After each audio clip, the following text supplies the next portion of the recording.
నీ వలన పొందిన మేలులన్నీ జ్ఞాపకం చేసుకొని నీకు కృతజ్ఞతాస్తుతులు చెల్లిస్తున్నామయ్యా. అంగీకరించు ప్రభువా, మా ఆత్మధ్వని ఆలకించు నాయన. పాపులమే, దీనులమే, దరిద్రులమే తండ్రి. మేమేమి గొప్పవారమే కాదు నాయన. నేను నమ్ముకొని జీవిస్తున్నా విశ్వాసులనైనా బలపరిచి మా కొరకు ఇంకా ఏమేమి సిద్ధపరిచావో, ఇంకా మా కొరకు ఏమేమి నైనా తయారు చేసి పెట్టావో అవన్నీ కూడా సంపాదించుకోవటానికి మాకు అందరికీ సహాయం చేయవు. ఈ రాత్రి కూడా నీ వాక్యం ద్వారాగా నీవే మాట్లాడి ప్రజలందరికీ అర్థమయ్యేటట్లుగా బోధించి నీకే మహిమ ఘనత ప్రభావాలు తెచ్చుకుంటామని చేసే ఈ ప్రార్థనలు నాయనా సంపూర్ణంగా పరిపూర్ణముగా నీ బిడ్డలకి మాకు అందరికీ ఫలింపు చేయమని యేసుక్రీస్తు నామం పేరట అడిగి ప్రార్థిస్తున్నాము తండ్రి. ఆమేన్. దేవునికి స్తోత్రం. ఈరోజు వాక్యము సతీష్ అందిస్తాడు. అందరూ జాగ్రత్తగా వినండి.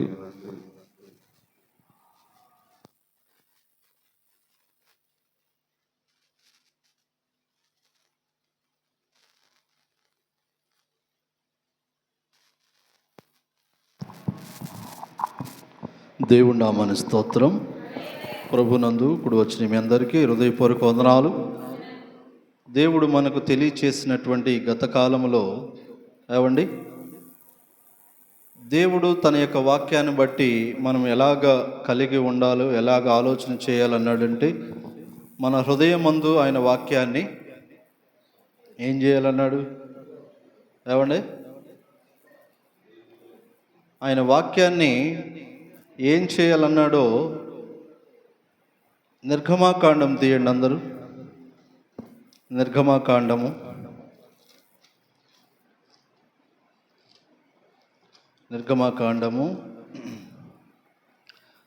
34వ అధ్యాయము. నిర్గమాకాండం 34వ అధ్యాయము 27వ వచనం చదవండి. చదవండి.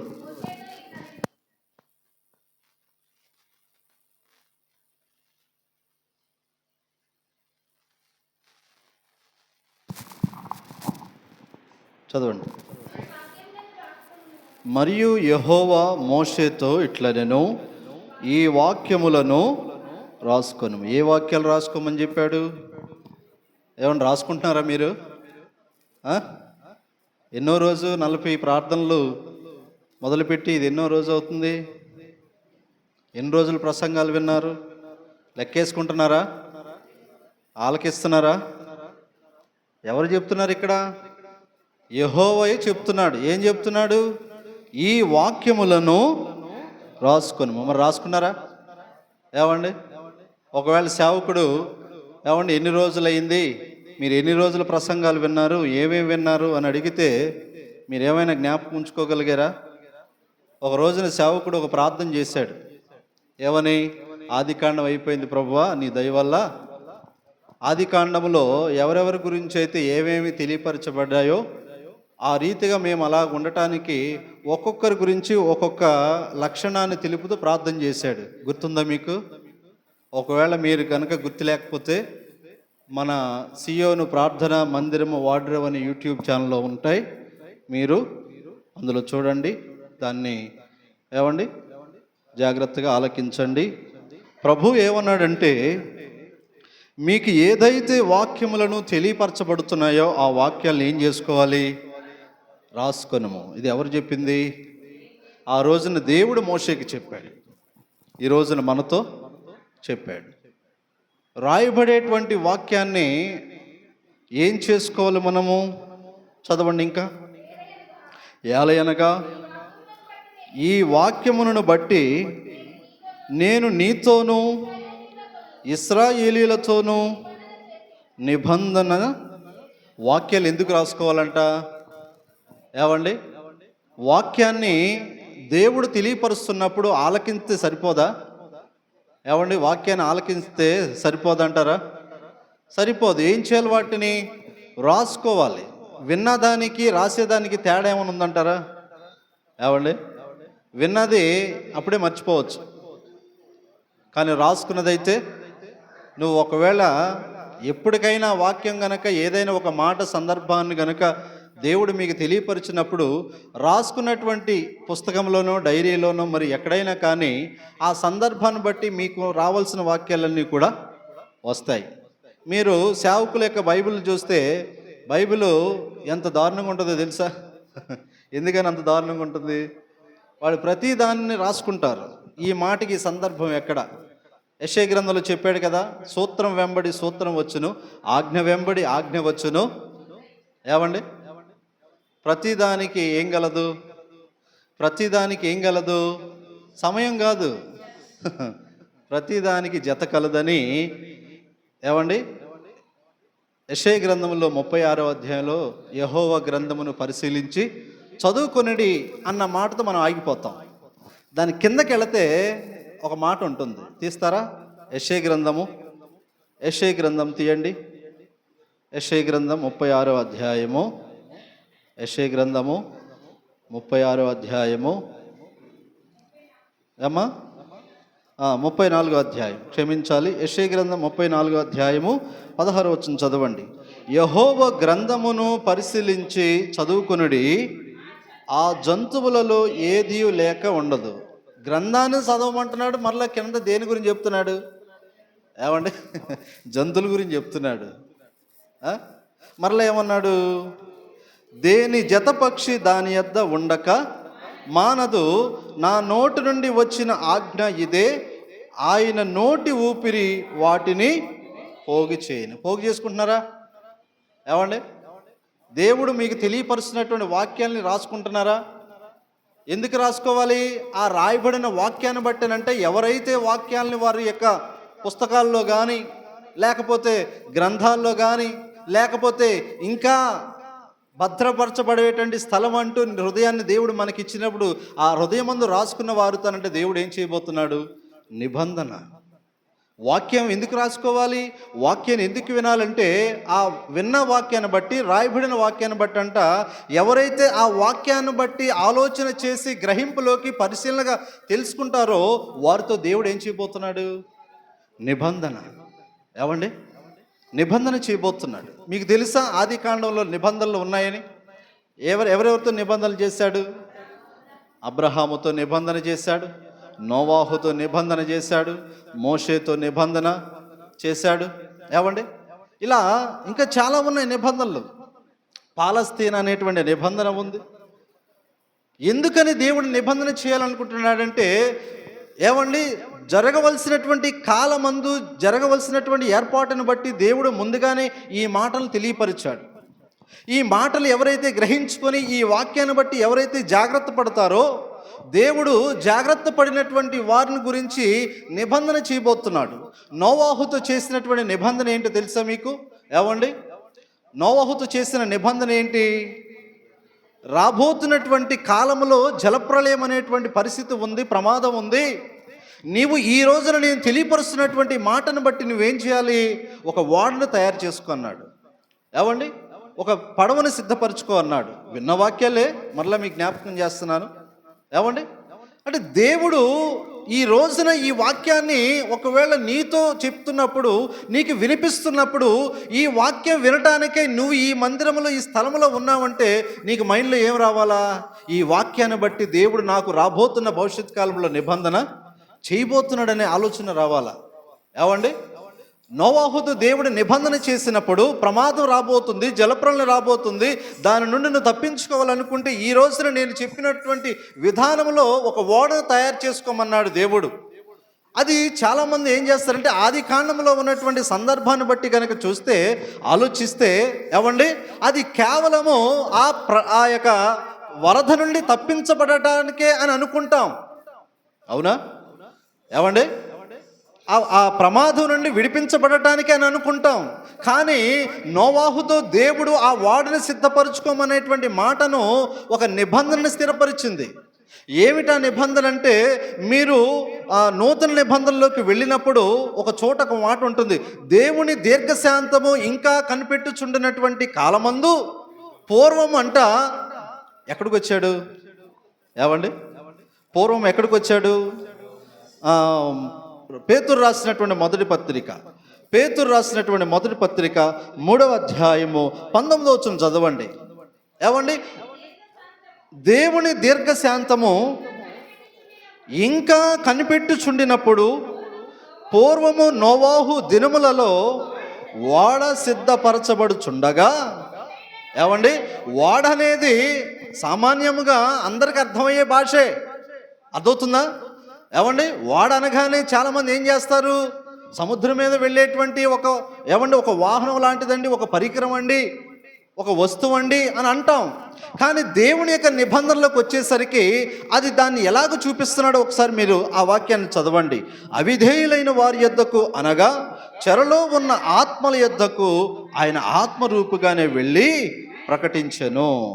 ఆ ఓడలో కొందరు అనగా 8 మంది నీటి ద్వారా, ఏమండి, ఓడను దేవుడు ఎందుకు చేసుకోమన్నాడు? జలప్రళయము వరదనులో కొట్టుకుపోకుండా ఉండటానికనా? కాదు. ఆ వరదలో నుండి వారు ఏం చేయబడిపోతున్నారంట? దేవుని యొక్క నిబంధన, రక్షణ. అర్థమవుతుందా? నోవాహును దేవుడు ఏం చేసుకున్నాడు? రక్షించుకున్నాడు, రక్షణలోకి నడిపించుకున్నాడు. ఏమండి?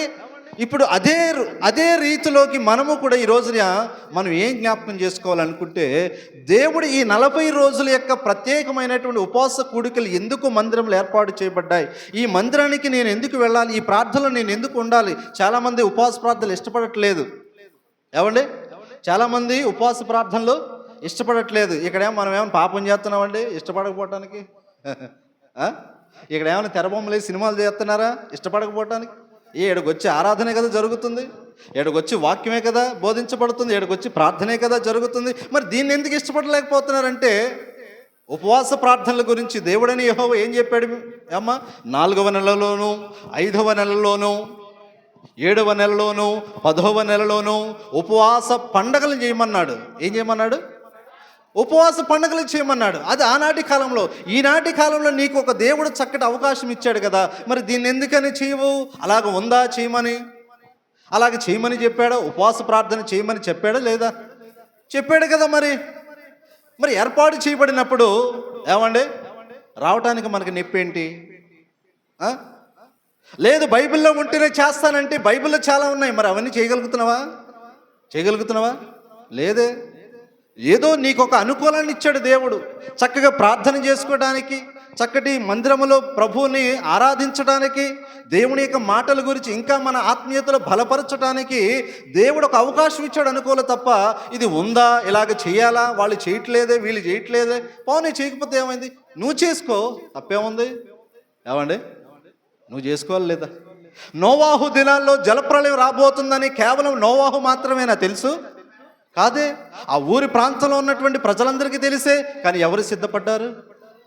గ్రహింపు కలిగిన వాడే సిద్ధపడతాడు, గ్రహింపు లేనివాడు సిద్ధపడడు. చేసేవలే ప్రార్థన, అలాగే ఉంటుంది. ఆ సాగదీయటంలోనే ప్రభు కూడా ఏం చేస్తాడు? సాగదీస్తే మనం సాగదీస్తే మనకు చెల్లుబాటు అయిపోద్ది. దేవుడు కనుక సాగదీశాడు అనుకోండి, మన వల్ల కాదు ఇక వెనక్కి తీసుకోవటం. అందుకని దేవుడు మనకి ఏమి తెలియపరుస్తూ ఉన్నాడు, ఏది మాట్లాడుతున్నాడు మనతోటి అన్న సందర్భాన్ని బట్టి మనం ఆ వాక్యాన్ని ఏం చేసుకోవాలంటున్నాడు దేవుడు? రాసుకోవాలి. ఎందుకు రాసుకోవాలి ప్రభా? ఎందుకు ఈ వాక్యాన్ని వినాలి ప్రభా? ఎందుకు ఈ రోజున ఈ మాటలు నాతో మాట్లాడుతున్నావంటే ప్రభు అంటాడు, ఈరోజు విన్న వాక్యాన్ని బట్టి నీ కొరకు నేను ఏం సిద్ధపరిచాడంట? నిబంధన. నోవాహు ఆలకించాడు దేవుని వాక్యాన్ని. నోవాహు ఒక మంచి తీర్మానం తీసుకున్నాడు. ప్రభు చెప్పినటువంటి విధంగా ఆ ఓడని సిద్ధపరిచాడు. అందుకే దేవుడు అతన్ని ఏం చేసుకున్నాడంట? నీటి ద్వారాగా వారు ఏం పొందుకున్నారు? ఏం పొందుకున్నారు? అందుకే ఇంకా చదవండి 21వ వచనం. దానికి సాదృశ్యమైనటువంటి బాప్తిసము ఇప్పుడు మిమ్మల్ని ఏం చేస్తుంది? ఆ రోజు నోవాహుతో చేసినటువంటి నిబంధన ఈరోజు నీకు కూడా ఏం చేస్తున్నాడు? అదే నిబంధన చేస్తున్నాడు. అందుకే దేవుడు ఒక మంచి క్రమాన్ని మనకి ఈ సంవత్సరం ఇచ్చాడు. మనం ఎన్ని సంవత్సరాలు ఈ క్రమం నడిచామా? ఈ క్రమంలోకి వచ్చాము. మనం ఏ క్రమంలోకి? ఆది కాండం నుంచి దేవుడు చక్కగా మనకి ఈ సంవత్సరమే అవకాశం ఇచ్చాడు. దేవునికి స్తోత్రం. మనకి ఇంతకుముందు అనేక సార్లు 40 రోజులు ఉపవాస ప్రార్థనలు చేసుకున్నాం, కానీ ఎప్పుడూ కూడా ఇలాగ క్రమంగా వెళ్ళలేదు. కానీ ఎందుకు ఈ సంవత్సరం అంటే అది దేవుని ఏర్పాటు. అది దేవుని ఇష్టం. ఏ కాలంలో ఏ మాటలను తెలియపరచాలో, ఏ వాక్యానికి ఎవరిని ఆకర్షింప చేసుకోవాలో అది దేవుడి ఇష్టం. మరి వింటున్నటువంటి నీలోనికి ఎలాగా అది కార్యసిద్ధి చేస్తుంది? ఆ రోజున దేవుడు ఏం చేసుకున్నాడంట? నోవాహుతోటి మాట్లాడాడు. ఆ మాటను బట్టి అతను చక్కగా ఆ పనిని జరిగించిన దాన్ని బట్టి వరదలో నుండి ఆ నీటిలో నుండి తప్పించబడ్డాడు, రక్షించబడ్డాడు. ఇప్పుడు కూడా ఏమంటున్నాడు? అదే మాట, ఇప్పుడు కూడా మిమ్మల్ని రక్షించుచున్నది. ఏది రక్షించుచున్నది? ఆ రోజున నోవాహు ఏ వాక్యం అయితే తెలియపరిచాడో అదే వాక్యాన్ని ఈనాటి కాలంలో కూడా మనకేం చేస్తున్నాడు? తెలియపరుస్తున్నాడు. మరి ఆ రోజున విన్నటువంటి నోవాహు కుటుంబం రక్షించబడింది. మరి ఈరోజు వినేటువంటి కుటుంబాలుగా మనం రక్షించబడుతున్నావా? మనం బలపరచబడిపోతున్నావా? మన వాక్యాన్ని చేత అభివృద్ధి పొందుకుంటున్నావా? ఆలోచించండి. ఒకవేళ మన జీవితంలో ఆత్మీయంగా అభివృద్ధి అనేది జరగట్లేదంటే నువ్వు వాక్యానికి చోటు ఇవ్వట్లేదు, వాక్యం వైపు నీ మనసు పెట్టట్లేదు. అందుకే ప్రభు ఏమన్నాడంటే, యెహోవా గ్రంథమును మీరు ఏం చేసుకోవాలి? పరిశీలించాలి, చదువుకోవాలి, దాని మీద మనసు పెట్టాలి, దాని యందు అంగీకారం తెలిపేవారుగా ఉండాలి. ఈరోజు ఎన్నో రోజు? 40 రోజులు ప్రారంభమై 13వ రోజు. ఈరోజు 13వ రోజు. 12 రోజులు దేవుడి యొక్క వాక్యాలు మనకి వినిపించబడ్డాయి. అవునా? దేవుడు మనకి తెలియచేశాడు, వారి జీవిత చరిత్రలు తెలియజేశాడు. ఆది కాండంలో మెయిన్ పర్సన్స్ ఎవరెవరు ఉన్నారు చెప్పండి? ముఖ్యమైనటువంటి సంగతులు విన్నారు కదా కొంతమంది. వారి గురించి చెప్పండి. ఎనోషు కాలంలో ప్రార్థన ప్రారంభమైంది. కానీ మరొక విషయం చెప్తాను మీకు. అంతకుముందే ప్రార్థన అనేటువంటి అంశము మరొకరి దగ్గర ప్రారంభమైంది. ఎవరంటే కయ్యోను తమ్ముడైనటువంటి హేబేలు. హేబేలు. ఇక్కడ మీకు 2 సందర్భాలు చెప్పాలా. ప్రార్థన మొరపెట్టడం అనేది ఒకటా? వేరువేరా? వేరు. మొర అనేది ఏంటంటే ఏడుపు అని బైబిల్లో ఉంది. మొర అనేది ఏంటంట? ఏడుపు. అయితే ఇక్కడ మనము ఈ సందర్భంలోకి వెళుతున్నప్పుడు ప్రార్థన అనే అంశం ఒక ఆయన దగ్గర మొదలైంది. మొరపెట్టడం అనేది ఒక వ్యక్తి దగ్గర ప్రారంభమైంది. వాడ సిద్ధపరచబడటం అనేది ఒక వ్యక్తి దగ్గర ప్రారంభమైంది. దేవునితో నడిచిన వాడు ఎవరని అడిగితే ఎవరైనా పేరు చెప్తారు? హానోకు. ఆ తర్వాత నడిచిన వాడు నోవాహు. అలానే దేవుని యొక్క సన్నిధిలో నిందారహితుడిగా నడవమని చెప్పింది ఎవరికి? అబ్రహాముకి. ఇలాగా వింటున్నప్పుడు ఈ సందర్భాలన్నిటిలో నుంచి నువ్వు ఏమి నేర్చుకోవాలి? ఆయన నడిచాడు, ఈయన నడిచాడు, బాగానే ఉంది. మరి మనం నడవద్దా? ఇప్పుడు అదే కదా అంటున్నాడు.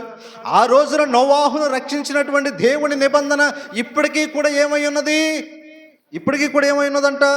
దానికి సాదృశ్యమైనటువంటి బాప్తిసము ఇప్పుడును అదే నిబంధన కొనసాగుతుంది. నోవాహు కాలంలో ఏదైతే దేవుడు రక్షణగా వాడిని సిద్ధపరిచాడో అది సాదృశ్యము, అది కనిపించడానికి, మానవుడి యొక్క కంటికి రక్షణ అనేటువంటి అనుభవాన్ని కనిపించడం కొరకు ఒక వాడనేటువంటి వస్తువును దేవుడు చూపించాడు. ఇప్పుడు అది ఎలాగొచ్చింది? యేసు ప్రభు అనేటువంటి వాడలాగా మన దగ్గరికి వచ్చింది.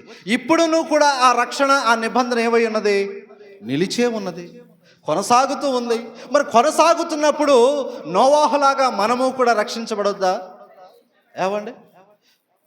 హనోకు వలె దేవునితో నడవద్దా?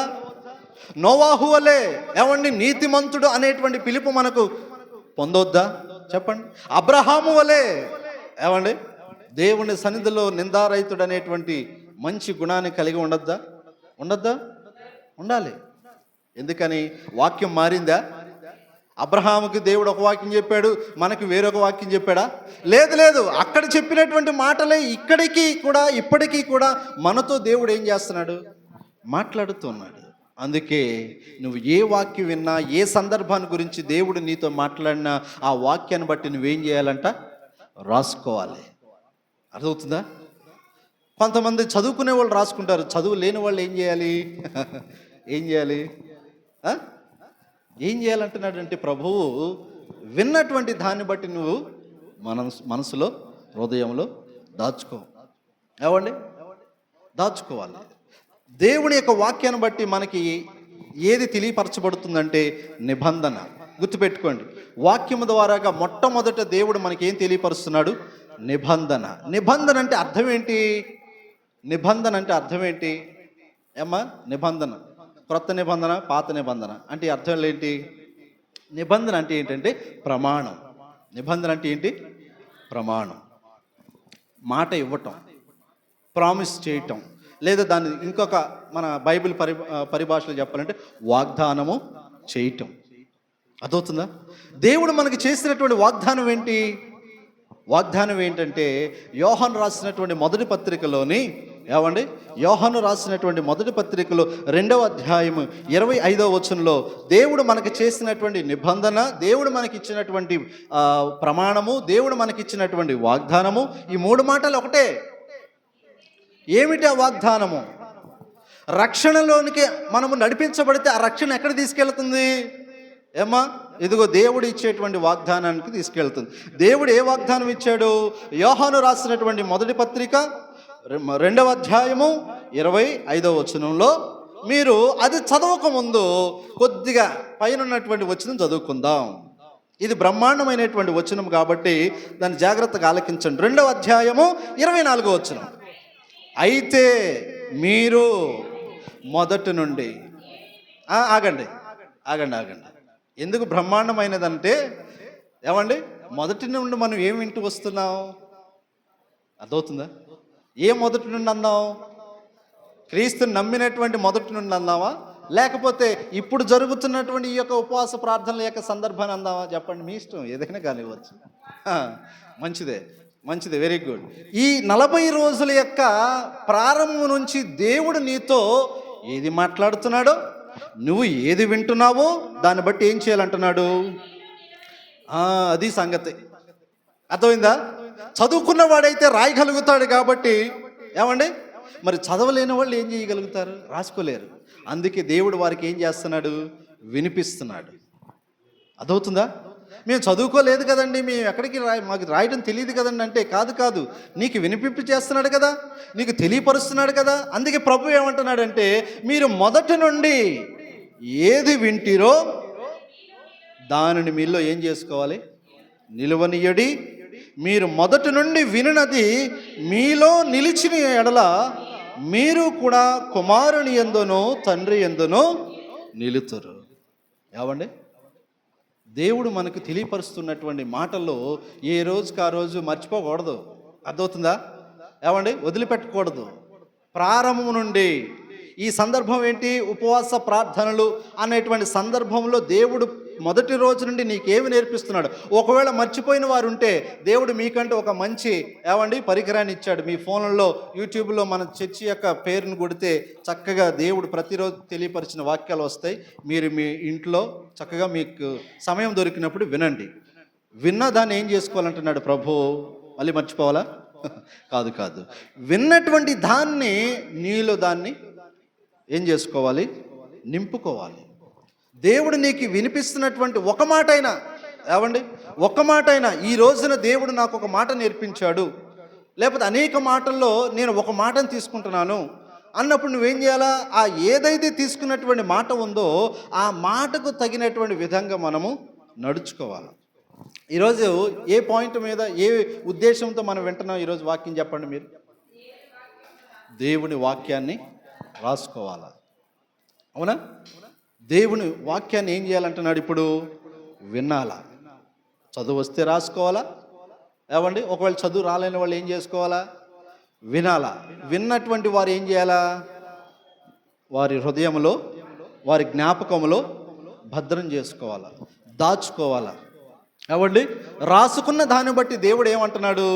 నిబంధన చేస్తానంటున్నాడు. వాక్యము దేవుడు తెలియపరిచినటువంటి దాన్ని బట్టి నిబంధన అనగా వాగ్దానం ఇస్తూ ఉన్నాడు. విన్నటువంటి వాక్యమును బట్టి ఇప్పుడు ఏం మాట్లాడుతున్నాడు? 25వ వచనం చదవండి. నిత్య జీవము అనుగ్రహించును అనునదియే ఆయన తానే మనకు చేసిన వాగ్దానం. మనకి అబ్రహాం లేడు, హలో, నోవాహు లేడు, హానోకు లేడు, కయ్యోను లేడు, హేబేలు లేడు. ఇప్పుడు ఎవరున్నాం మనం? మీ పేర్లు చెప్పుకోండి, ఇక మీ పేర్లు చెప్పుకోవాలి. ఇక మన పేర్లతో ఏమండి పలుకుతున్నటువంటి దేవుడు మనకేం చేస్తున్నాడంట? వాగ్దానం. మనకి నోవాహుతో నిబంధన చేశాడు, అయిపోయింది. అబ్రహాముతో నిబంధన చేశాడు, అయిపోయింది.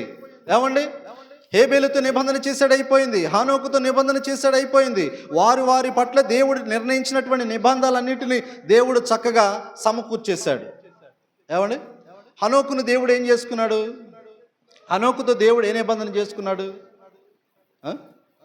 దేవుడు ఏ నిబంధన చేసుకున్నాడు? మరణము చూడకుండా అతన్ని దేవుడు తీసుకెళ్ళిపోయాడు. అది దేవుడు అతనికి ఇచ్చిన వాగ్దానం, దేవుడు అతనితో చేసుకున్న నిబంధన. ఇప్పుడు అబ్రహాముతో దేవుడు ఏ నిబంధన చేసుకున్నాడు? నిన్ను ఆశీర్వదించేవారు నేను ఆశీర్వదిస్తానన్నాడు. ఏమండి నేను అనేక జనములకు తండ్రిగా చేస్తానన్నాడు. విశ్వాసులకు తండ్రిగా దేవుడు అతన్ని ఏం చేసుకున్నాడు? పరదైసులో నిలబెట్టుకున్నాడు. ఎవరైతే ప్రభువును నమ్మి ప్రభువులో నిద్రించి ప్రభువులోనే మరణము పొందుతారో వారు ఎక్కడికి చేరతారు? వెళ్ళేదంతా అబ్రహాం దగ్గరికే. ఆయనకు ఒక దేవుడు ఒక మంచి అధికారం ఇచ్చాడు. అది దేవుడు అతనితో చేసిన నిబంధన. కానీ ఈరోజు మనతో ఏ నిబంధన చేస్తున్నాడు? నిత్య జీవం అనుగ్రహించిన నిన్నదియే ఆయనే మనకు చేసిన వాగ్దానం. నమ్ముతున్నావా? నమ్మితే దేవునికి స్తోత్రం చెప్పు. హల్లెలూయా. దేవుడు మనకి ఇవ్వాలని ఆశిస్తున్నటువంటి ఆ యొక్క నిత్య జీవం అనే వాగ్దానాన్ని నువ్వేం కలిగి ఉండాలా? ఏమండి అది పొందుకోవాలంటే నువ్వేం చేయాలా? ఆయన తెలియపరిచినటువంటి ప్రతిరోజు వాక్యాన్ని ఏమండి రాసుకోవాలా, వినాలా, హృదయంలో వాటిని దాచుకోవాలా. ఏమండి ఎన్ని రోజులు వింటామండి అని అడిగితే, ఎన్ని రోజులు దేవుడు నీకు నేర్పిస్తే అన్ని రోజులు నువ్వు విను. ఏమండి అన్ని రోజులు దేవుని వాక్యాన్ని విను. ఇంకా దేవుడు ఏం చేస్తున్నాడు? తన వాక్యాన్ని కలిగిన వారికి, తన వాక్యాన్ని విన్నవారు, తన వాక్యాన్ని దాచుకున్నవారు, తన వాక్యాన్ని రాసుకున్న వారితో దేవుడు ఇంకా ఏం మాట్లాడుతున్నాడో సామెతల గ్రంథము తీయండి. సామెతల గ్రంథము ఏమండి సామెతల గ్రంథము 8వ అధ్యాయము. సామెతల గ్రంథము 8వ అధ్యాయము. అందరూ బైబిల్ ఓపెన్ చేయండి. సామెతల గ్రంథము 8వ అధ్యాయము 23వ వచనం చదవండి. 33వ వచనం 8వ అధ్యాయము 33వ వచనం. ఉపదేశమును నిరాకరింపక దానిని అవలంబించి జ్ఞానులై ఉండాలి. వాక్యాన్ని ఏం చేసుకోవాలి? మొదట ఏం చేసుకోవాలి? రాసుకోవాలి. రెండవది ఏంటి? వినాలి. విన్నదాన్ని మన హృదయంలో భద్రం చేసుకోవాలి. భద్రము చేసుకున్నటువంటి వాక్యాన్ని బట్టి ఇప్పుడు ఏం చేయాలంటున్నాడు? అవలంబించాలి. అవలంబించడం అంటే అర్థం ఏంటి? ఆచరణలోకి వాక్యాన్ని తీసుకెళ్ళాలి. గతంలో నేను ఒక సందర్భం చెప్తాను, దాన్ని బట్టి మీరు ఎంతమంది దాన్ని ఫాలో అవుతున్నారు లేదనేది మీరు ఆలోచించుకోండి. నేను ప్రభువు మనకి ఈ దేహం అనే ఆలయం, సందర్భం ఉదాహరణగా చెప్తున్నాను. ఈ దేహాన్ని దేవుడు ఆలయంగా మలుచుకున్నానని చెప్పాడు. అవునా? అవును. ఈ దేహాన్ని బయట నుండి పాపాన్ని ప్రేరేపించే వాటికి అప్పగించమన్నాడా? వద్దన్నాడు. సాధారణంగా సులువుగా చిక్కిలు పెట్టేటువంటి పాపాలు కొన్ని ఉన్నాయి. 1 సినిమాలు, 2 సీరియల్. అవునా? సులువుగా చిక్కులు పెడతాయి కదా. ఆ వాక్యం విన్న తర్వాత మీ దేహము దేవుని యొక్క ఆలయం అని తెలుసుకున్నప్పుడు ఎంతమంది మీలో సినిమాలు మానేశారు? ఎంతమంది మీలో సీరియల్ మానేశారు? చెప్పండి. ఎవరు మానలేదా? వెరీ గుడ్, చాలా మంచోళ్ళండి మీరు. ఎంతమంది మానేశారంటే సమాధానం లేదంటే అందరూ చూస్తున్నాం. అయితే ఇంకా వాక్యాన్ని మనం అవలంబించినట్లు ఏముంది? ఏమండి వాక్యాన్ని అవలంబించడం అంటే అర్థం ఏంటంటే ఆచరణలో పెట్టడం. అర్థవుతుందా? ఏమండి నేనైతే గతంలో సినిమాలు చూసేవాడిని. మీరంటే ఏ చిరంజీవో ఏ వెంకటేశో చూసేవారేమో మీ అభిమానం బట్టి, కానీ నాకు అలా ఉండేది కాదు. వచ్చిన ప్రతి సినిమా చూసేవాడిని. ఏమండి కానీ దేవుని యొక్క వాక్యం అనేటువంటి సందర్భంలో నేను నడిపించబడుతున్నప్పుడు ఇక మనం సినిమాల జోలికి పోకూడదు, సీరియల్ జోలికి పోకూడదు. మా నాన్నమ్మ బతుకున్నప్పుడు ఏంటది చక్రవాకం, మొగల్ రేకులు, ఆవిడతో పాటు నేను చూసేవాడిని.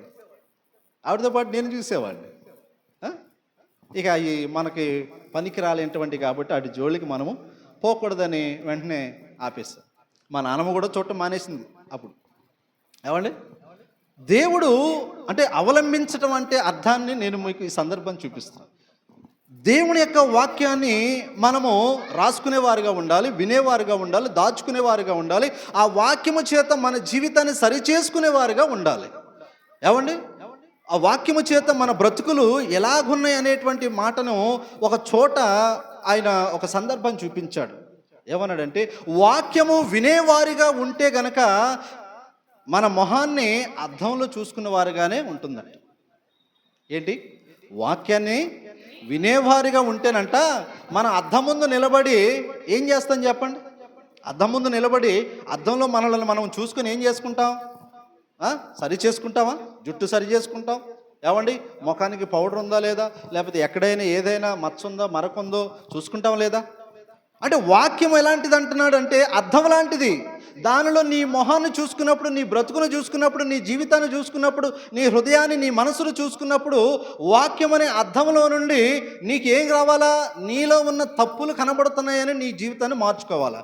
కానీ వినేవారుగా ఉంటే కనుక మనం ఎప్పటికీ మార్చుకోలేవంట. విన్న వాక్యాన్ని బట్టి ఏం చేయాలంటున్నాడు? అవలంబించాలి, ఆచరణలోకి రావాలి, అనుసరించాలి. వాక్యము చేత నింపినటువంటి హృదయాన్ని పాపమని పారద్రోలుమని మనమే ప్రేరేపించుకోవాలా, మన మనసుతో చెప్పుకోవాలా, మన ప్రాణంతో చెప్పుకోవాలా. దావీదు చెప్పలేదా? నా ప్రాణమా యెహోవానే సన్నిధించుము, వేరొకరు నీవు సన్నిధించొద్దు, వేరొకరి గురించి ఆలోచన చెయ్యొద్దు. ఎంతోమంది నిన్ను పొగిడేవారు ఉంటారు ప్రాణమా అని దావీదు తన్ను తాను ఏం చేసుకుంటున్నాడు? ప్రాణంతో చెప్పుకుంటున్నాడు. మరి నీవు కూడా చెప్పుకోవాలి. నీవు కూడా ప్రభువుకి అయిష్టమైనటువంటి కార్యాలు కనుక నీలో ఉంటే ఆ వాక్యము ద్వారాగా, దేవుడు తెలియపరిచినటువంటి మాటల ద్వారాగా ఏమండి ప్రభువుకి నచ్చలేనటువంటి కార్యాలు మనలో నుండి తొలగించుకోవాలా. ఇప్పుడు ఏమంటున్నాడు? ఏమండి, వాక్యాన్ని ఏం చేయాలా చెప్పండి? రాసుకోవాలా, వినాలా, విన్నదాన్ని దాచుకోవాలా. దాచబడినటువంటి వాక్యము చేత మనం ఏం చేసుకోవాలా? జీవితాలను వాక్యానుసారంగా చూసుకోవాలా. ఏమండి, ఇలాగ చూసినటువంటి వారిని దేవుడు ఏమంటున్నాడు? 34 వచనం చదవండి. అనుదినము నా గడప యొద్ద కనిపెట్టుకొని, నా ద్వార బంధముల యొద్ద కాచుకొని, నా ఉపదేశము వినేవారు ఏం చేశారంట? ఎవరిని అంటున్నాడు దేవుడు? అనుదినము నా గడప యొద్ద కాచుకుంటున్నారు.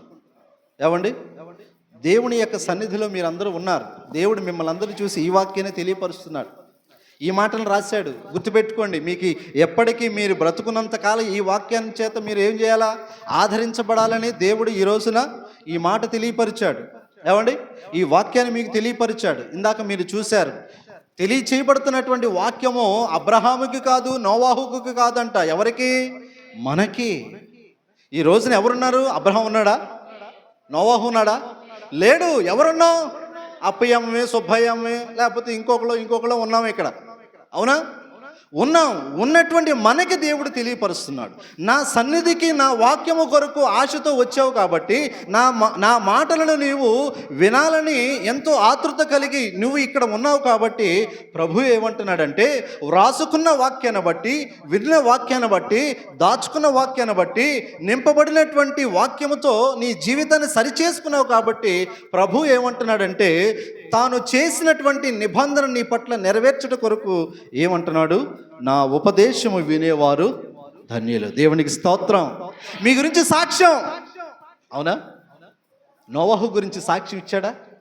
నోవాహు, నీవే నా తరము, నీవే నా ఎదుట ఈ తరము వారందరిలో నీతిమంతుడైన దేవుడు సాక్ష్యం ఇచ్చాడు. ప్రభు, మరి నా గురించి సాక్ష్యం ఏదని అడిగితే ప్రభు అంటున్నాడు, నీవు ప్రతిరోజు నా ఆలయంలో నా వాక్యము కొరకు కనిపెట్టుకుని ఉన్నావు. ఈ ఉపవాస ప్రార్థన క్రమం తప్పకుండా నువ్వు వచ్చి ఉన్నావు. ఏమండి, ఇంత చక్కటి ఆచరణలో నేను ఒక పండగలాగా చేయమన్నాను. నేను ఈ ఇవ్వబడినటువంటి ఈ ప్రార్థనలో నీవు ఒక ప్రాధాన్యత కలిగినటువంటి వ్యక్తిగా ఉండమని నేను నీ కొరకు వీటిని తెలియపరిచాను. అందుకు నేను వచ్చావు.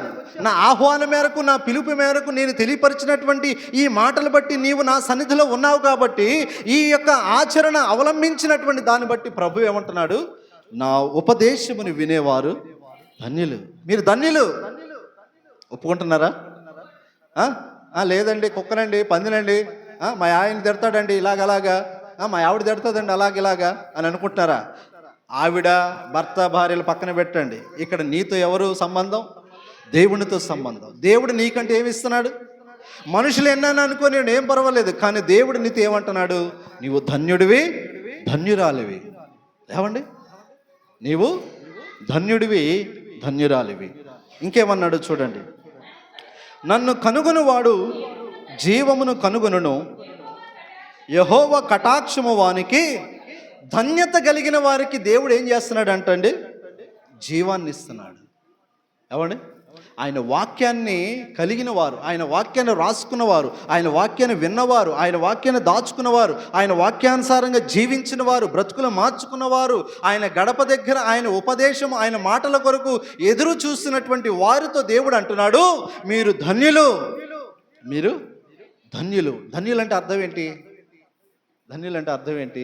అర్హత కలిగిన వారు. ఏంటి? అర్హత కలిగిన వారు. ఒక పథకం పెట్టాడు ఒక ముఖ్యమంత్రి. దానికి ఏం చేస్తాడు? మొదట అర్హులు ఎవరో చూస్తాడు. ఇచ్చేస్తాడా ఎవరికి పడితే వాళ్ళకి? ఇవ్వడు.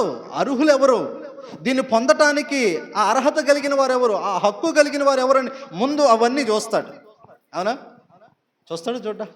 చూస్తాడు.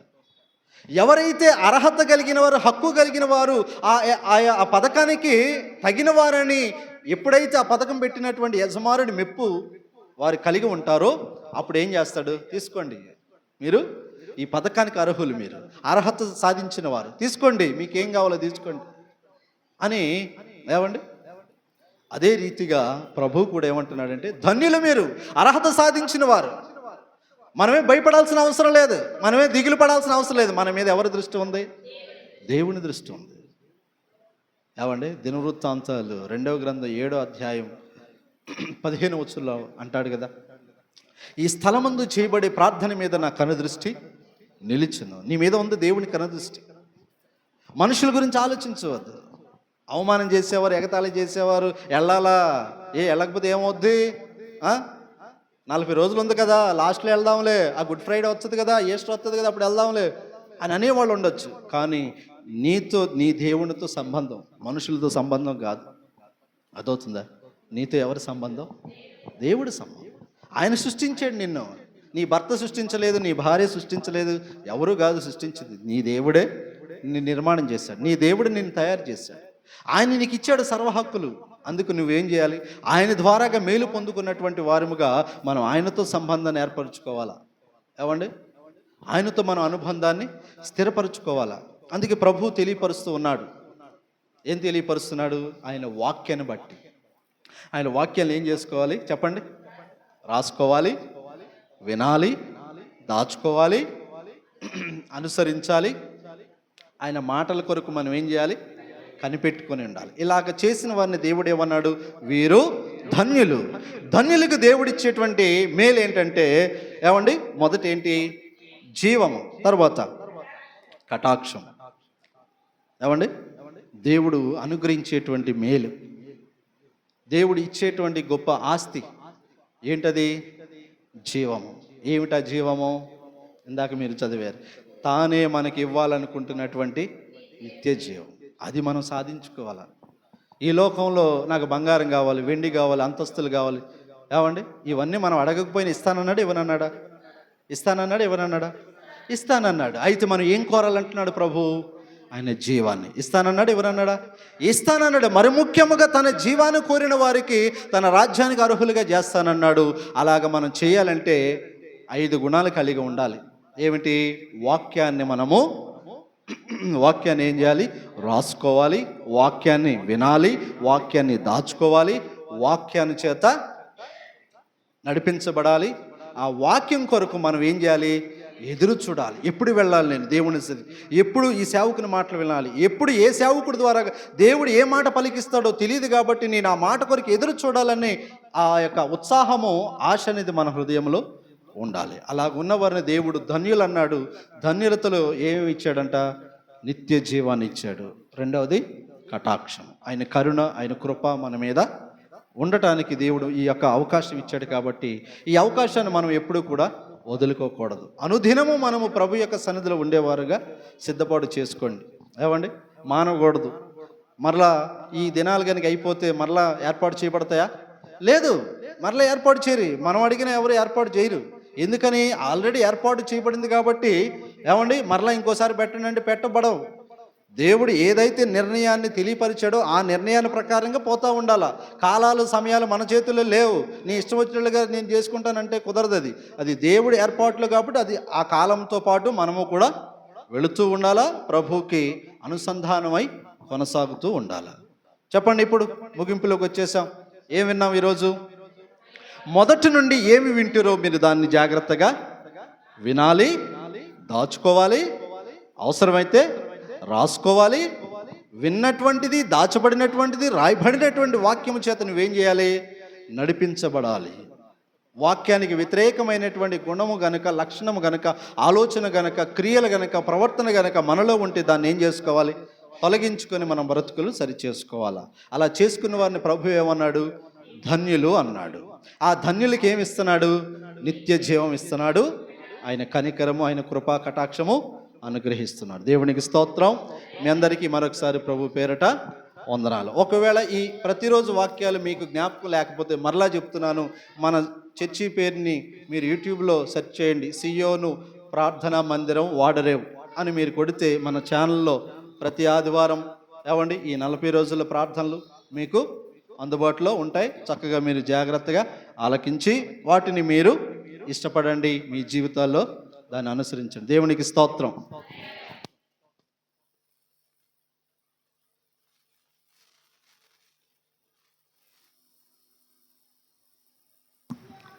దేవునికి స్తోత్రం. రాసుకున్నారా? ఎన్ని సంవత్సరాల నుంచి రాస్తున్నారు? ఇదిగో ఈ నోట్స్ చూసారా?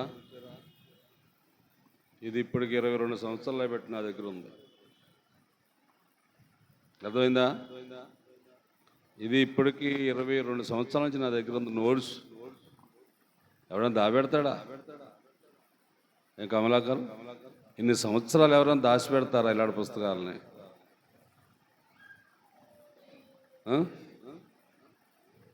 మీకు అవసరాలు లేదు కాబట్టి నాకు అవసరం. దేవుడు నాకు ఇచ్చిన చదువును బట్టి ఇగో రాసున్నాయా, రాయకుండా ఉన్నాయా? ఉన్నాయా? కనబడుతున్నాయా? ఎవరు రాశారంటారు? ఇప్పటికి 22 సంవత్సరాలు ఇది. ఈ బుక్ ఎలా దాచిపెట్టాడు, ఏ పెట్లో పెట్టాను, ఏ బీరువాలో పెట్టాను, ఇప్పుడు కూడా కొత్తగానే ఉంది. అమ్మా, నా బైబిల్ కానీ చూశారంటే ఇందాక బాబా అన్నట్లు నిజంగా మీరు పిచ్చెక్కిపోద్ది మీకు. నా బైబిల్ కానీ చూశారంటే ఇంకా వాడుతున్నాడు ఈ బైబిల్ అంటారు మీరు. ఇప్పటికి 4-5 బైబిల్ వాడా. ఇంటికాడ ఒక బైబిల్ ఉంది, ఇదో బైబిల్. ఈ బైబిల్లో మీరు చూడరు కానీ చూస్తే మాత్రం నిజంగా దేవుడు వాక్యంలో ఉన్నట్లుగానే నాకు తెలివి. ఇవన్నీ రాయమన్న సంగతి ఇవన్నీ నాకు తెలియవు. రాస్తే ఇప్పుడు అన్ని బయట పెడుతున్నాడు దేవుడు. నువ్వు రాసేవురా, బైబిల్లో రాసి ఉందిరా అని దేవుడు అన్ని బయట పెడుతున్నాడు. చాలా మంచి వాక్యాలు మీరు వింటున్నారు. ఇన్న వాక్యాలని జాగ్రత్తగా అమలుపరుచుకోండి. ఏదైనా మనకి వాక్యమే ఆధారం అండి. మీరు ఆలోచించండి, ఈ భూమి నీకు ఆధారం కాదు, నువ్వు సంపాదించే ఆస్తులు నీకు ఆధారం కాదు, లేక నీకున్న ఇల్లు వాకులు నీకు ఆధారం కాదు. వాక్యమే ఆధారం. వాక్యమును నమ్మి చూడండి, మీకే అర్థమవుతుంది. నేనైతే వాక్యాన్ని పూర్తిగా నమ్మాను. వాక్యాన్ని పూర్తిగా నమ్ముట వల్లనే నాకు దేవుడు అన్ని విధాలుగా సహకరిస్తున్నాడు, సహాయపడుతున్నాడు. నేను పోషించబట్టాను కూడా మార్గం దేవుడే తెరుస్తున్నాడు. మీరు కూడా వాక్యాన్ని ఆధారం చేసుకోండి.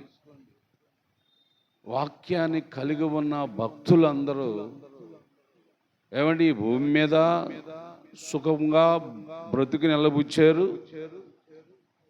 ఈ లోకాన్ని కూడా జయించి పరలోకానికి వెళ్ళిపోయారు భక్తులు. అందుకే దేవుడు రాసి పెట్టాడు బైబిల్లో. ఏమని అంటే 16వ కీర్తన 3వ వచనంలో ఉంది కదా, నేను ఇలాగందును భూమి మీద ఉన్న భక్తులేనండి శ్రేష్ఠులు, ధనవంతులు కాదండి బాబు. కొంచెం అర్థం చేసుకోండి. డబ్బు, ఆస్తు, అంతస్తులు, పొలాలు సంపాదించినోడు కాదు. భక్తులే శ్రేష్టమైన వారు, వారు మాత్రమే దేవునికి ఇష్టలు.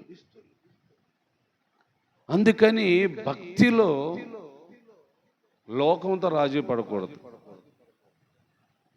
ఏమండి, మళ్ళా చెబుతున్నాను, శరీరంతో రాజీ పడకూడదు. అర్థమైందా పాయింట్? ఒకటి, లోకముతో రాజీ పడకూడదు. 2, శరీరంతో రాజీ పడకూడదు. ఎందుకు అంటే లోకముతో రాజీ పడ్డవాడు నాశనం అవుతున్నాడు. శరీరానికితో రాజీ పడ్డవాడు పతనం అయిపోతున్నాడు. ఆలోచించారా? మీకు అబ్బిందా ఆలోచన? లోకముతో స్నేహం చేసినోడేమో నాశనం అవుతున్నాడు, శరీరంతో రాజీ పడ్డవాడేమో పతనం అయిపోతున్నాడు. పతనం, నాశనానికి పతనానికి తేడా ఏంటి? పాయింట్ అర్థం చేసుకోండి. నాశనం అన్నదానికి పతనం అన్నదానికి తేడా ఏంటన్నా? రెండిటికి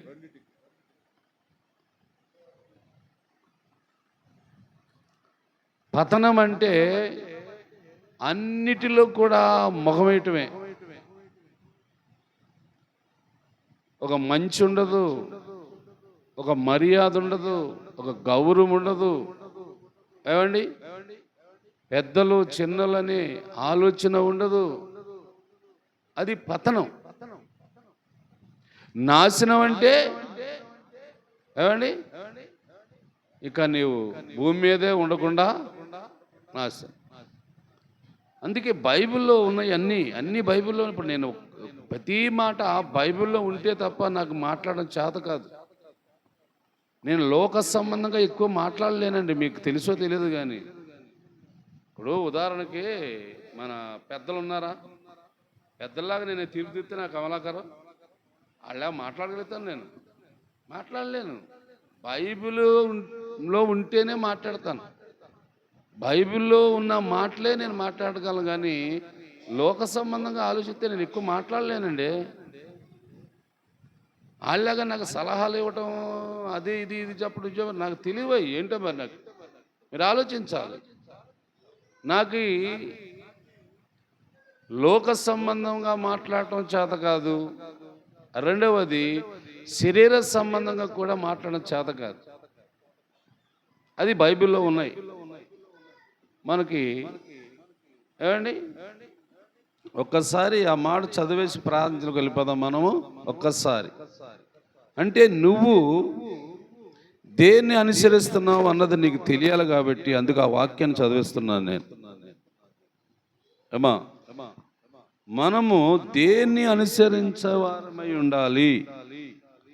రోమిలకు రాసిన పత్రిక తీయండి. రోమిలకు రాసిన పత్రిక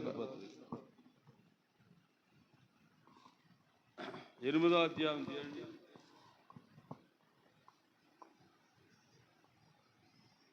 5వ వచనం చదవండి. 5వ వచనం వింటున్నారా?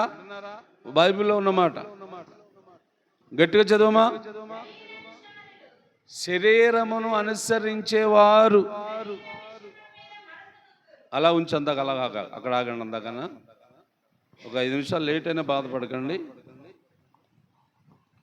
ఇప్పుడు శరీరానుసారులు అన్నాడు కదా, శరీర అనుసారులు అంటే శరీరము చేసే పనులు ఏంటో తెలియాలి కదా, తెలియాలా లేదా?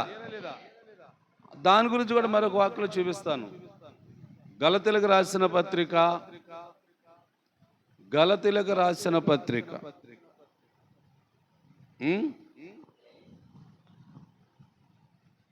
గలతీలకు రాసిన పత్రిక 5వ అధ్యాయము 19వ వచనం చూడండి. శరీరం అంటే అదిగో అదిగో బాగా వినండి. ఇప్పుడు శరీరానికి సంబంధించిన కార్యాల గురించి ఆ వాక్యంలో ఉంది. ఒక మీరందరూ బాగా చూడండి, తెలిసిన చదువుకోండి, చదువులేని వాళ్ళందరూ ఆలకించండి బాగా.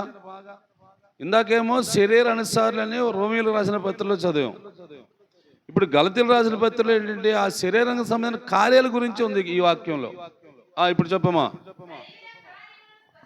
శరీర కార్యములు స్పష్టం అంట, తేలికంట చేయటానికి. అవి ఏంటి? అవి ఏవనగా 1 2 3 4 5 6 7 8 9 10 11 ఇమతములు 11 12 అసి 3 14 15 గుణాలండి. దేనికి సంబంధించినవి? శరీరానికి సంబంధించిన క్రియలు ఇవి. ఊరిగా తేలిగ్గా చేయొచ్చు. పర్లేదు చెయ్యి, పర్లేదు వెళ్ళు, ఏమండి అలా అంటూ ఉంటారు. ఇంకా ఏమయ్యారా ఎవరు చూశారు కానీ చూస్తే ఏం చేస్తారా వాళ్ళు? నీకు నచ్చింది నువ్వు చేసావురా, నీకు నచ్చేవు నువ్వు తాగేవరా, నువ్వు నచ్చేవు బొమ్మలకు మొక్కుతున్నావురా అంటారే తప్ప ఈ తప్పురా అనరు. లోకంలో ఉన్నారు వాళ్ళు. శరీరం నీది, అర్థమైందా? దీనికి 2 పేర్లు ఉన్నాయి. దేహం అంటారు, శరీరం అంటారు. దేహం అయితే దేవుని ఆలయంగా మారుతుంది. శరీరం అయితే ఈ కార్యాలు, ఈ 15 కార్యాలు, ఈ 15 మళ్ళీ ఇంటికి వెళ్ళి చదువుకోండి, చదువున్న వాళ్ళందరూ. ఇగో 15 గుణాలు ఏమండి శరీరానుసారులు చేసే పనులు ఇవి. శరీరానుసారులు ఉంటారు చూడండి, శరీరాన్ని అనుసరించాలి, శరీర ప్రకారం నడాలనుకుంటే చూడండి, వాళ్ళు చేస్తారు ఈ 15 కార్యాలు. మొట్టమొదటి కార్యం ఏంటి? జారత్వం. అది క్రైస్తత్వానికి భయంకర విరోధం ఏమండి. క్రైస్తత్వానికి అది భయంకర విరోధం. ఒక మాటలో చెప్పాలంటే అన్ని పాపాల కంటే ఘోరమైన పాపము జారత్వం. ఇప్పుడు ఈ జారత్వం అన్నది ప్రపంచంలో అత్యధికంగా ఉంది. మన గ్రామాల్లో కూడా విచ్చలవిడిగా ఉంది. ఏంటది? జారత్వం. అది శరీర సంబంధమైన కార్యం. అది కాసేపే సరదా, కాసేపే నవ్వి, కాసేపే తిన్నాను, కాసేపే చేశాను, ఆ కాసేపు దానికే ఈ పని చేయాలా, ఈ కార్యం చేయాలా అని శరీరానుసారాలు వెళ్ళిపోతున్నారు. అందుకు వాటిని ఆ 15 గుణాలని చంపేమని కొలసిపత్తులో ఉందని తర్వాత చదవచ్చు, కానీ ఇప్పుడేమొద్దుగా. ఈ 15 గుణాలు ఏమవ్వాలంటే ఆత్మచేత, ఏమండి ఏం చేత? ఆత్మచేత శరీర క్రియలను చంపేవారిగా ఉండాలి. ఏమండి ఎందుకు శరీర కార్యములన్నీ చంపేవాళ్ళని బైబిల్లో ఉంది అంటే, ఇప్పుడు రోమపత్రిక రండి, 8వ అధ్యాయము ఏమండి 12వ వచనం చూడండి. కాబట్టి సహోదరులారా, శరీరానుసారముగా ప్రవర్తించుటకు మనము శరీరమునకు బాకీ లేము. శరీరానికి తీర్చాలన్నది ఏమీ లేదు, ఈ పనులు చేయాలలాగానే ఏమీ లేదు. ఏమండి ఈ 15 కార్యాలు శరీరానికి సంబంధించిన అయినప్పుడు కూడా ఏమండి నువ్వు శరీరములో ఉన్నావు లేక దేహములో ఉన్నావు కనుక నువ్వేం చేయాలంటే ఈ శరీర సంబంధమైన క్రియలు చేయటానికి నువ్వు దానికి ఏమీ బాకీ లేవు. తర్వాత మాట,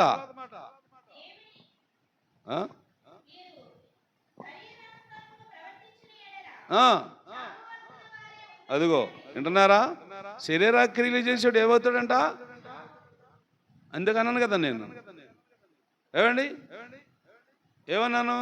ఒకటి నాశనము, రెండు పతనం. ఇప్పుడు ఇదిగో నాశనం అంట. శరీర కార్యములు చేసేవాడు ఏమవుతాడంట? చత్తాడు. ఏ రోగం వచ్చో, హెచ్ఐవి ఏదొచ్చో. ఏమండి మీకేం అర్థం అవట్లేదు ఈ పాయింట్. శరీర కార్యం అంటే ప్రచారం, జారత్వం, అవి శరీరానికి సంబంధించింది. ఏమండి చెబితే ఘాటుగా ఉంటుంది, కానీ భార్య ఉన్నాడే భార్యను పక్కన పెట్టి ఇంకొక ఆమెకు తిరగటం. ఏమండి భర్త ఉన్నవాడు భర్తను పక్కన పెట్టి ఇంకొక అతనితో తిరగటం.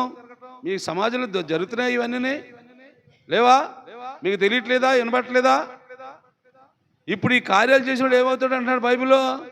చావాల్సిందే, కుళ్ళి చస్తాడు. ఇచ్చేవేది వచ్చింది అనుకోండి, ఇక దానికి ముందుందా? ఆ ఇచ్చేవేది ఎలా వస్తుంది? ఈ జాగ్రత్తమే, వ్యభిచారమే దానివల్ల వస్తుంది. జాగ్రత్తగా ఉండాలి మనం. వచ్చి పడ్డారు ఇంతకుముందు మన వాటర్లో చాలా మంది, మన కళ్ళ ముందే.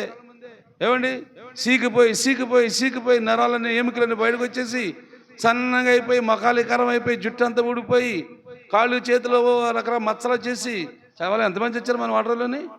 తెచ్చలేదు, మనం చూసాం కదా వాళ్ళు అందరినీ. చూడలేదా? ఏం చేశారు వాళ్ళు? జారత్వం అంటే శరీర సంబంధమైన కార్యం, అది పాపం. ఆ పని చేసేవాడు చత్తాడు, నాశనం అవుతాడు. అందుకని బైబిల్ చెబుతుంది, అదిగో ఆత్మచేత ఏ కార్యాలు చావాలంట? శరీర సంబంధమైన కార్యాలు 10 గుణాలు చెప్పిన. 15 గుణాలన్నీ 15 గుణాలు అవి. శరీరానికి సంబంధించినవి 15 గుణాలు అవి. ఆ 15 గుణాలు ఏమవ్వాలంటే ఇప్పుడు ఆత్మచేత శరీర క్రియలు చంపిన ఎడల దేవునికి స్తోత్రం. అసలు మాట ఇది, అవునా? అర్థమైందా ఇప్పుడు అందరికీ? శరీరానికి ఆత్మకు ఈ రెండు పోరాడుతూ ఉంటాయంట. ఏం కదిలే చేయి అంటదంట శరీరం. రై చెయ్యికిరా బాబు, దేవుడు చూస్తున్న పైన శిక్షిస్తాడు అంటదంట ఆత్మ. ఏమండి శరీరం తినే ఏం కాదు, కానీ 10 మాసం, గొడ్డు మాసం, కుక్క మాసం అని తినే ఏం కాదు, కానీ నోటికి రుచిగా ఉండాలి. కానీ ఏంటో నువ్వు అన్ని రుచులు చంపేసుకుంటా అనేవాళ్ళు ఉంటారు. తినో, అరే చంపండి రా బాబు, కోరికలు చంపమని బైబిల్లో ఉంది. కోరికలు ఏమి చేయాలా? చచ్చిపోవాలా, చంపేయాలి మనమే. కలశపత్రిలో ఉందా మాటలన్నీ? ఏమండి అందుకని దేవుని బిడ్డలారా, ఎన్నో వాక్యాలను బట్టి ఏమండి వాక్యం ఏమాలా? రాసుకోవాలా, దాచుకోవాలా. ఏమండి ఆ వాక్యాన్ని బట్టి మనసులో ఉన్నాయన్నీ సరి చేసుకోవాలా. ఆ వాక్యాన్ని బట్టి చక్కగా నడుచుకోవాలా. దేవుని ఆశీర్వాదం పొందుకొని ధన్యురాలుగా ఉండాలి. ప్రార్థన చేసుకుందాం. ప్రార్థన అందరం ప్రార్థన చేసుకుందాం. మీరు సంఘం కోసం ప్రార్థన చేయండి. సంఘము దేవునిది, సంఘం క్షేమం కొరకు ప్రార్థన చేయండి. యెరూషలేము మహారాజు పట్టణము, యెరూషలేము క్షేమం కొరకు ప్రార్థన చేయండి. రోగులు అంటే మనుషులే, దేవుని బిడ్డలే కానీ శరీర సంబంధంగా రోగులై ఉన్నారు. వారు క్షేమం కోరి ప్రార్థన చేయండి.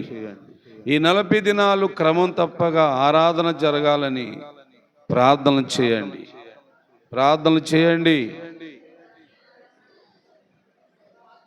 ధోని మన్నీ కోసం ప్రార్థనలో పెట్టండి.